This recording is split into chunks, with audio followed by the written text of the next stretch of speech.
Catholic അപ്ഡേറ്റ്സിലേക്ക് എല്ലാ പ്രേക്ഷകർക്കും സ്വാഗതം. പ്രധാന വാർത്തകൾ.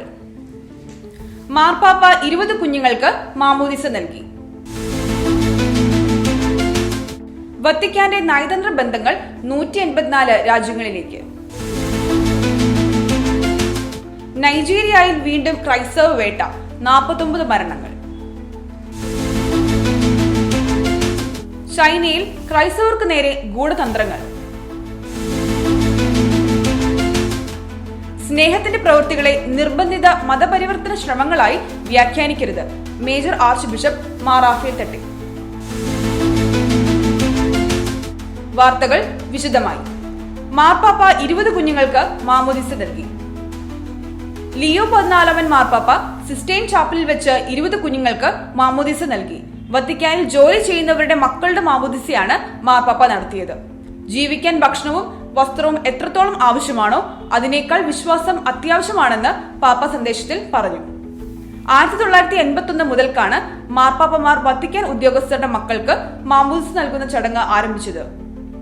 ആദ്യകാലത്ത് പൗളിൻ ചാപ്പലിലായിരുന്നു മാമോദിസ ചടങ്ങ് നടത്തിയിരുന്നെങ്കിലും 1983 മുതൽ അത് സിസ്റ്റൈൻ ചാപ്പലിലേക്ക് മാറ്റുകയായിരുന്നു. വത്തിക്കാന്റെ നയതന്ത്ര ബന്ധങ്ങൾ 184 രാജ്യങ്ങളിലേക്ക്. വത്തിക്കാൻ നയതന്ത്ര ബന്ധങ്ങൾ പുലർത്തുന്ന രാജ്യങ്ങളുടെ എണ്ണം 184 ആയി. ജനുവരി 9 വത്തിക്കാൻ പുറത്തുവിട്ട കുറിപ്പിലാണ് ഇക്കാര്യം വ്യക്തമാക്കിയിരിക്കുന്നത്. ഇതിൽ 93 രാജ്യങ്ങൾക്ക് റോമിൽ സ്ഥിരം ഓഫീസുകളുമുണ്ട്. കഴിഞ്ഞ ദിവസം വത്തിക്കാനിൽ നയതന്ത്ര ഉദ്യോഗസ്ഥർ ലിയോ 14 പാപ്പയുമായി കൂടിക്കാഴ്ച നടത്തിയിരുന്നു. നൈജീരിയയിൽ വീണ്ടും ക്രൈസ്തവ വേട്ട, 49 മരണങ്ങൾ. ക്രൈസ്തവരെ തുടർച്ചയായി വേട്ടയാടുന്ന നൈജീരിയയിൽ നിന്ന് വീണ്ടും ഒരു സങ്കട വാർത്ത. കെബി സംസ്ഥാനത്ത് നടന്ന അക്രമത്തിൽ ക്രൈസ്തവരുൾപ്പെടെ 49 പേർ കൊല്ലപ്പെട്ടു. കഴിഞ്ഞ ഡിസംബർ 28 ജനുവരി 3 ഇടയിലാണ് അക്രമം നടന്നത്. ജനുവരി 2 കത്തോലിക്ക ദേവാലയം ആക്രമിക്കുകയും കുരിശുരൂപവും കുരിശിന്റെ വഴിയുടെ ചിത്രങ്ങളും സംഗീതോപകരണങ്ങളും നശിപ്പിക്കുകയും ചെയ്തു. ചൈനയിൽ ക്രൈസ്തവർക്ക് നേരെ ഗൂഢതന്ത്രങ്ങൾ. ചൈനയിലെ ക്രൈസ്തവരെ അടിച്ചമർത്തുന്നതിനായി ഭരണകൂടം ക്രൂര നടപടികൾ ആവിഷ്കരിക്കുന്നതായി റിപ്പോർട്ടുകൾ.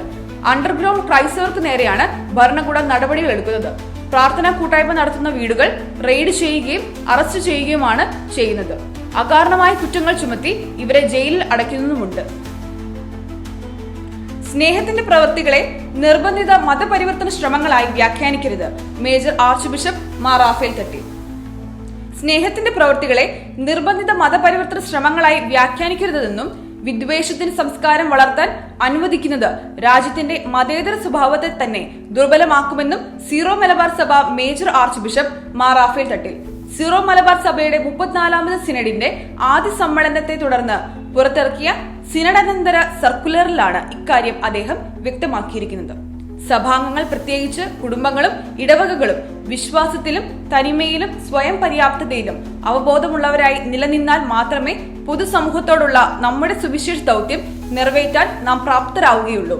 അത് സഭയ്ക്ക് മാത്രമല്ല പൊതുസമൂഹത്തിന് തന്നെ ഊർജമായി മാറുന്നു. പൊതു ഇടങ്ങളിൽ നമ്മുടെ സാന്നിധ്യത്തെ ദുർബലപ്പെടുത്തുന്ന ജനസംഖ്യാ ശോഷണം നമ്മുടെ കുടുംബങ്ങളിൽ ചർച്ചാ വിഷയമാകണമെന്നും മാർ റാഫേൽ തട്ടിൽ ഓർമ്മിപ്പിച്ചു. കാത്തലിക് അപ്ഡേറ്റ്സ് ഇവിടെ പൂർണ്ണമാകുന്നു. പുതിയ വാർത്തകളുമായി നമുക്ക് ഇനി അടുത്ത വെള്ളിയാഴ്ച കണ്ടുമുട്ടാം. നന്ദി.